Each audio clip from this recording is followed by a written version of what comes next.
আল্লাহ সুবহানাহু ওয়া তাআলার কাছে আপনি যদি জান্নাত পেতে চান তাহলে অবশ্যই আপনার ঈমান ঠিক থাকতে হবে। ঈমান যদি ঠিক না থাকে, আপনি যদি সালাত আদায় করেন, আপনি যদি সিয়াম রাখেন, আপনি যদি কুরবান করেন, আপনার সিয়াম, কুরবান, আপনার ইবাদত কোনো কিছু আল্লাহ রাব্বুল আলামিনের কাছে পৌঁছাবে না।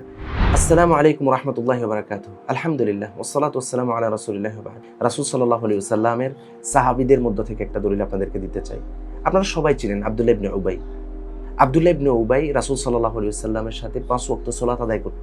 এই 5 ওয়াক্ত সালাত আদায়কারী ব্যক্তি যখন মারা গিয়েছে, রাসূল সাল্লাল্লাহু আলাইহি ওয়াসাল্লাম তার নিজের শরীরের সাথে লাগোয়া জামা তাকে দিয়ে দিয়েছেন। তার জানাজা রাসূল সাল্লাল্লাহু আলাইহি ওয়াসাল্লাম পড়েছেন, কিন্তু আল্লাহ রাব্বুল আলামিন তাকে ক্ষমা করেননি।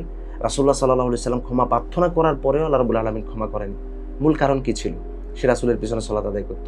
সে কখনো কখনো কোনো যুদ্ধে অংশগ্রহণ করেছে, কিন্তু সে ক্ষমা প্রাপ্ত না হওয়ার মূল কারণ হচ্ছে তার ঈমানের সমস্যা ছিল। ঈমানে যদি সমস্যা তৈরি হয় তাহলে ব্যক্তি আল্লাহ রাব্বুল আলামিনের কাছে ক্ষমা পাবে না। তাই আমাদের এই মুসলিমদের মধ্যে ঈমানে যারা সমস্যাগ্রস্ত হয়েছে তাদের মধ্যে একটা সম্প্রদায় হচ্ছে শিয়া সম্প্রদায়।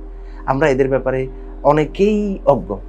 শিয়ারা কে, শিয়াদের চিন্তাভাবনা কি, শিয়ারা কি আকীদা পোষণ করে, শিয়াদের ঈমান কেমন, এই ব্যাপারগুলো আমাদের কাছে সম্পূর্ণরূপে আমাদের দৃষ্টির বাইরে। ফলে আমরা মনে করি যে কেউ যদি সালাতের কথা বলে, কেউ যদি ইসলামের কথা বলে, তাকে আমি মনে করি যে ইসলামের সবচেয়ে বড় কল্যাণকামী। পারতপক্ষে এরকম নয়। আগে ব্যক্তির ঈমান ঠিক আছে কিনা এটা আমাদেরকে যাচাই করতে হবে। আজকে আমি আপনাদের সামনে শিয়াদের ব্যাপারে, শিয়াদের পরিচয়ের ব্যাপারে কিছু কথা আপনাদেরকে বলতে চাই। আমরা ইনশাআল্লাহ ধারাবাহিকভাবে শিয়াদের আকীদা, শিয়াদের চিন্তাভাবনা, শিয়াদের কোন কিতাব থেকে তারা তাদের বক্তব্যগুলো গ্রহণ করে, এই ধরনের আলোচনাগুলো আপনাদের সামনে ইনশাআল্লাহ পর্যায়ক্রমে নিয়ে আসবো। আল্লাহ সুবহানাহু ওয়া তাআলা আমাদেরকে তৌফিক দান করুন। আমরা যদি বলি শিয়া ইসনা আশারিয়া, 12 ইমামি শিয়া যদি আমরা বলি, তাহলে তারা তাদের নিজেদের জন্য 12 জন ইমামকে নির্ধারণ করে নিয়েছেন। যে ইমামগুলোকে তারা মনে করে থাকেন এই ইমামগুলোই তাদের মূল ইমাম, এটা ছাড়া আর কোনো ইমাম তাদের নেই। আমরা সামনে আপনাদেরকে সেই 12 ইমাম কে কে সেগুলো আপনাদের সামনে পরিচয় দিব। 2 নাম্বার, আমরা যদি প্রশ্ন করি শিয়া আর রাফিদা, রাফিজি কারা? দেখবেন যে আপনার শিয়াদের ব্যাপারে প্রশ্ন আসলে রাফিজি, ইসনা আশারিয়া, ইমামিয়া, এই ধরনের প্রশ্নগুলো আমাদের সামনে আসে। রাফিদি কাদেরকে বলা হয়? আল্লাযীনা ইয়ারফুদুনা আল ইমামাইন আশ-শাইখাইন আবু বকর ওয়া উমর, যারা আবু বকর এবং ওমর রাদিয়াল্লাহু তাআলাকে প্রত্যাখ্যান করেছে, বর্জন করেছে, তারা হচ্ছে রাফিদি।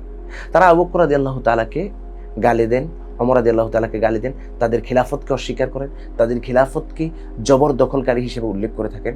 তারা হচ্ছেন রাফিদি। যারা নিজেদের জন্য 12 জন ইমামকে নির্ধারণ করেছেন তারা হচ্ছে ইমামিয়া, তারা হচ্ছে ইসনা আশারিয়া, এরা হচ্ছে শিয়া। আর এই শিয়া মূলত তৈরি হয়েছে আলী রাদিয়াল্লাহু তাআলার ভক্তি থেকে। তারা প্রথমত নিজেদেরকে পরিচয় দিয়েছেন যে আমরা হচ্ছে আলীর দল। আলীর দল হওয়াতে কোনো অসুবিধা ছিল না। আপনার কেউ আবু বকর রাদিয়াল্লাহু তাআলাকে অনেক বেশি ভালোবাসেন, আবু বকর রাদিয়াল্লাহু তাআলার সাথে তার বন্ধুত্ব, আবু বকর রাদিয়াল্লাহু তাআলাকে প্রায়োরিটি দেওয়া কোনো অসুবিধা ছিল না। আলী রাদিয়াল্লাহু তাআলার সাথে বন্ধুত্ব, আলী রাদিয়াল্লাহু তাআলাকে প্রায়োরিটি দেওয়া কোনো অসুবিধা ছিল না।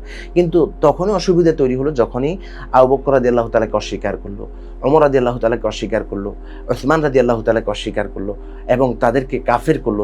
সমস্ত সাহাবায়ে কিরামদেরকে তাকফির করে শুধুমাত্র আলী রাদিয়াল্লাহু তাআলাকে খিলাফতের হকদার বা রাসূল সাল্লাল্লাহু আলাইহি ওয়াসাল্লামের পরবর্তী ওসিয়ত প্রাপ্ত খিলাফতের হকদার হিসেবে সাব্যস্ত করতে গিয়ে তারা সমস্ত সাহাবীদেরকে অস্বীকার করে ফেললো।